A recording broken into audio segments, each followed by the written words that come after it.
गीता, जमीन भले ही कम है, लेकिन मेहनत तो हमारी सच्ची है। मैं चाहता हूँ कि हम बिना किसी झगड़े के अपने हिस्से की खेती शुरू करें। कोई बात नहीं, हम इसी जमीन से शुरुआत करेंगे और खूब मेहनत करेंगे। अगर भगवान ने साथ दिया तो एक दिन हमारी जिंदगी में जरूर खुशहाली आएगी। इसके बाद दोनों मिलकर खेत की खुदाई शुरू करते हैं। वहीं दूसरी ओर रवि हल से अपनी जमीन जोत रहा था। तभी सीता पानी लेकर आई और रवि से कहने लगी, जरा देखो तो, हमारा खेत पूरा पसरा पड़ा है और उन दोनों को देखकर ऐसा लग रहा है जैसे किसी बाड़े में खेती कर रहे हैं। चिंता मत करो, माँ का आशीर्वाद है हम पर। अब देखना हमारी फसल कैसे लहलहाएगी। अमन तो बस पढ़ा लिखा किसान है, असली खेती करना उसे आता नहीं। शाम का समय, घर में गीता और अमन थके हुए आते हैं। गीता, आज पूरी जुताई हो गई, कल से बीज डालना शुरू करेंगे। हाँ, हमारा खेत छोटा जरूर है, लेकिन इसमें हमारा पसीना और सच्चाई दोनों बोई जाएगी। दोनों मुस्कुराती हैं, पर आंखों में अब भी थोड़ी चिंता थी।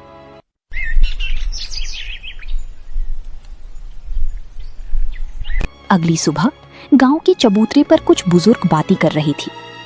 सुनो, रवि ने तो बिना पंचायत की बात माने ही ज्यादा जमीन पर कब्जा कर लिया। अमन भी जमीन कम होने के बावजूद भी खूब मेहनत कर रहा है। यही तो असली किसान की पहचान है। कुछ हफ्तों बाद दोनों खेतों में फसल उगने लगती है। रवि का खेत फैला हुआ था, लेकिन उसमें जगह जगह सूखापन था। वहीं दूसरी ओर अमन का छोटा सा खेत हरा भरा दिख रहा था। गांव वाले गुजरते हुए चर्चा करते हैं, कम जमीन में भी अमन की फसल देखो कितनी लहलहा रही है। यही होता है सच्ची मेहनत का परिणाम।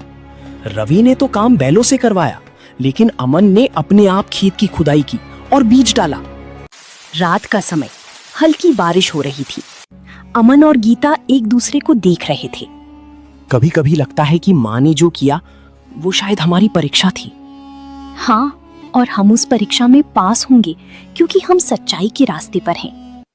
सुबह का समय, खेत में हल्की बारिश के बाद की मिट्टी की खुशबू आ रही थी। अमन अपने खेत में खड़ा फसल को निहार रहा था। गीता टिफिन लेकर आती है और फसल को लहराता देख खुश होती है। देखिए ना अमन जी, हमारी छोटी सी खेत की फसल कितनी हरी भरी है। लगता है जैसे धरती मुस्कुरा रही हो। गीता, ये सब तुम्हारे भरोसे और हमारी सच्ची मेहनत का फल है। हम कमजोर नहीं है, बस शांत है। दूसरी ओर रवि का खेत, जहां सूखी और कीड़ों का प्रकोप था। रवि परेशान चेहरा लिए खेत का निरीक्षण कर रहा था। सीता पास में खड़ी थी। ये क्या हाल हो गया है हमारी फसल का? इतनी बड़ी जमीन और फसल आधी भी नहीं बची। रवि, मुझे लगता है कि हमारी फसल को पानी समय पर नहीं मिला और बीज भी अच्छे नहीं थे। ऊपर से कीट भी लग गया।